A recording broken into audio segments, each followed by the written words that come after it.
Hey, it's Courtney, and I'm driving, and I'm stuck in traffic. So I thought, what a perfect time to rant about excuses.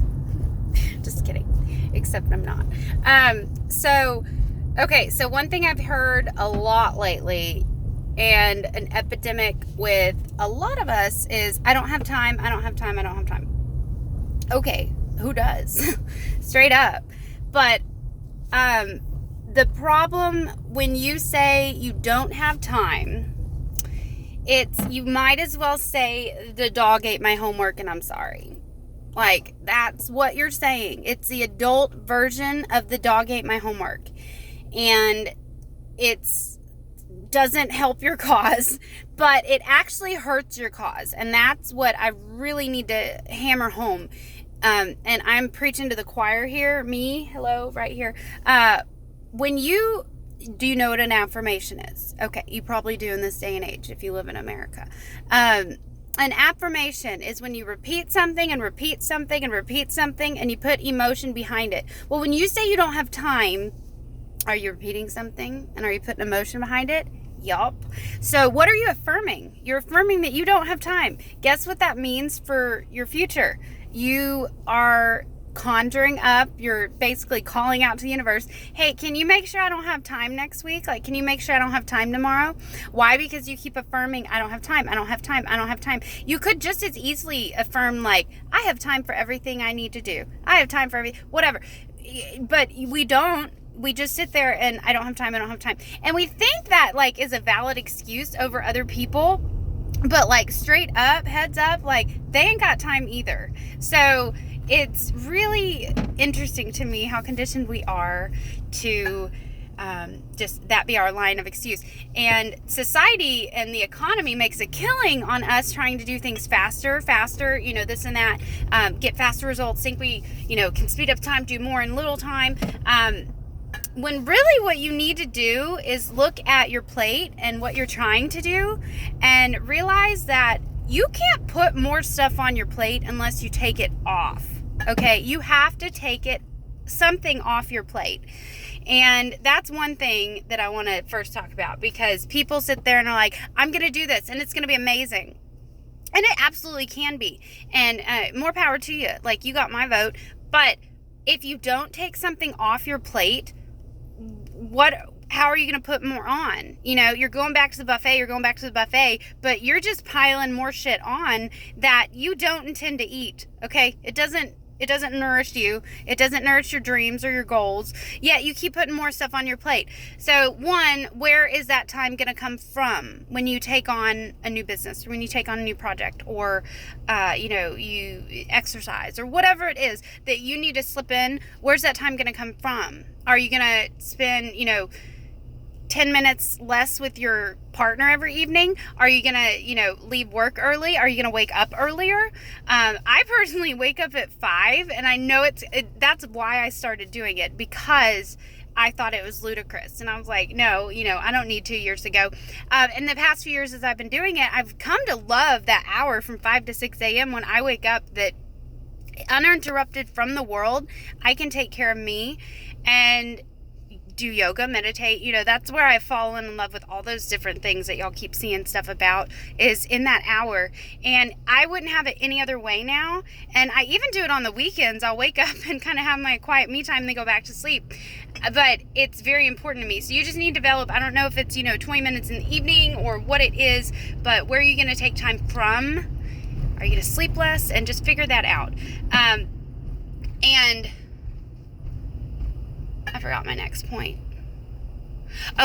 So how much of what you are doing doesn't serve you? How much of what you are doing is for other people's expectations of you? How much of what you're doing has nothing to do with what you want to do, but has everything to do with, what your sister's friend's cousin's brother said he thinks you should do? Like, that's bullshit. Like, wake up. Me included. Like, we need to analyze everything you devote your time to. I want you to do a quick analysis of it all on a piece of paper. And is that something you want to do? Is that something you need to do? Is it necessity? Like, take care of your children? We might want one to do that, but there's some stuff you can't escape.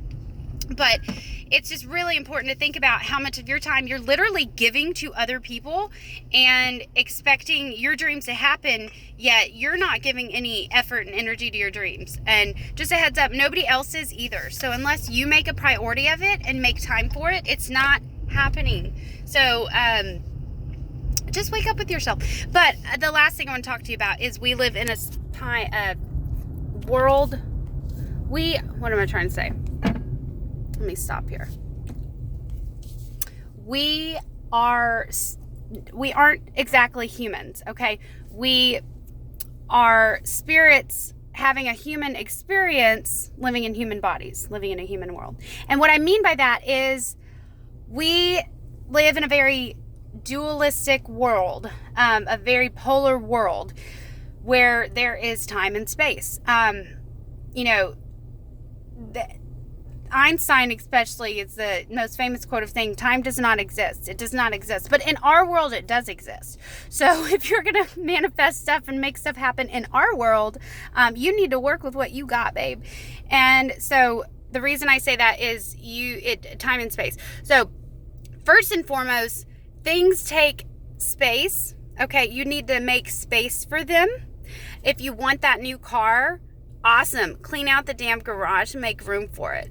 Okay, if you want to, take that vacation, make space in your schedule and space in your bank account or your savings account devoted to that. Okay, if you want to start meditating, make a little din. Like, make it a priority. Make it, like, do what you need to do to get excited about it. Honor that, okay? If you can feed that energy, even if it's not actually happening yet, you are just hitting the accelerator button on what you want to happen, okay? And making it happen. I don't think that made sense. But basically, things take space, and they absolutely that needs to be cultivated first. You can't exactly sit there and wait for the space. It's not, first you make the space, then it comes. Okay, the second thing I want to talk about is time. Stuff takes an incubation period. And if we just, the way we go about things these days, we don't honor that. We don't cultivate that. We don't foster that. So one thing that I want to point out, okay, so my favorite example is the lemon tree. Okay, if you gave me a lemon seed and we're like, here, Courtney, here's a lemon seed. I love lemons, so you give me all the lemon seeds you want. And I were to take it, put it in a pot of soil, water it, and put it out in the sun. Awesome. Great. That's all the components I need, right? Well, the very next day, I dig that up and I call you pissed off that it's still a seed. It's not a tree yet. Like, you said this was supposed to be a lemon seed. Isn't it supposed to be a tree? What would you tell me? You'd say, look, idiot, put it back in the ground and give it time to grow. Okay? Because the ironic thing is that seed needs to be buried, have some shit thrown on it, have some dirt thrown on it, and be given time to grow into its own and trust its own instincts to become a tree, right? Yet that's how we live our entire world, is we dig up the seed the next day and we say, well, it didn't happen, so it must not be meant to be, or they don't like me, or, I'm just not cut out for that industry, or network marketing's not for me, or, sales aren't for me. Like, it's all bullshit. It's all bullshit. And that's how we just go about 99% of our life. Okay. So I want to wake you up to that because it is complete BS and it's taking up too much time. Your excuses are taking up way too much time. That's what I'm going through right now. I'm like, wow, I could have gotten a head start on all of this years ago, but I had a lot of excuses and bullshit that I had to get through and realize were excuses and bullshit. And I'm still realizing that. As just always, that process will never stop. But if you look at what you want and you give it time, give it space, that's very important. One of the other things I want to talk about is, that lemon tree didn't need to go to school to learn how to be a lemon tree. That lemon tree did not need to take your advice or get its parents' permission or ask its boss if it's okay to become a lemon tree. it already has all of the wisdom it needs to become that tree. From a tiny seed, all the wisdom it needs to become the largest lemon tree it can. Like, there's no way to tell from a seed size the biggest tree in the world. You know, it's just how much it pushes itself to grow. And that's very symbolic of our dreams, because you wouldn't have had the thought or the dream in the first place unless you already had everything you needed to make it happen. Okay? Really let that sink in. You already have all it takes. You don't need more money. You don't need more anything. You don't need more time. You had the thought. So that means it's ready and willing to come to you. If you can hold it in your hand, if you can hold it in your head, you can hold it in your hand. Okay? That is absolutely true. That's a sign that you have everything you need. You had the thought, you had the dream, you had the goal. Now go for it. Okay? And last but not least, that's a big thing we do, is I don't have the resources. Okay, time is a resource. And people say, you know, I don't have time, or I don't have money, or I don't have the clientele, or I don't have the, I mean, we can go all night with that. But stop, because I want to point out, it's not that you don't have the resources, it's that you're not resourceful enough. Okay, that's what's going on there. And as long as you think it's separate from you, it's, you know, more capital or more, you know, just whatever you need more of, that's outside of you, you're wrong. Okay, that's where you're going wrong. And you have everything you need inside you already. And if you could align with that consciousness and be able to talk to yourself about that and ask those questions, you're going to be astounded at how resourceful you actually are. But just like Tony Robbins say, if you want to take the island, burn the fucking boats. Like, bottom line. While you have the option to get back in your boat and go home instead of fight the battle, you're not going to fight the battle. Okay? You're going to flee back. You're going to retract to the comfort zone. And that's okay. That's what we're trained to do as humans. That's especially what society conditions us to do, because they make a killing whenever we're uncomfortable. Okay? They make a killing on our insecurities in the economy. But essentially, you need to decide you will make whatever you want to happen, and then cut away all the other obstacles, the opportunities, like whatever could get in the way or could battle or compete with that.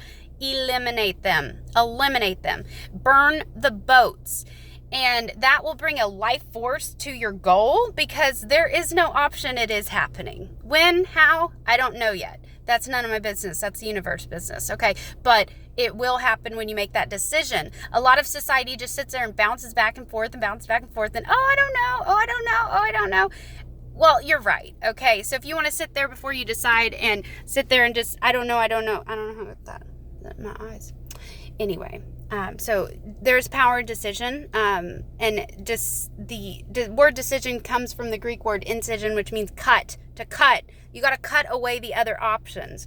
Okay. Otherwise, you're leaving two possibilities, and the river's still going to flow to both of them. Yet the whole life force of the stream is not going to overtake one of them, and it's not, it's just going to be a tiny little stream to both of them. So that's what you're doing, and that's why your ball's not really, have gotten rolling on your dream. So what I like to do is sit there and journal on God Love Tim Ferriss, what would this look like if it were easy? What would this look like if it were easy? And just sit there, either ask that before you meditate, what would this look like if it were easy?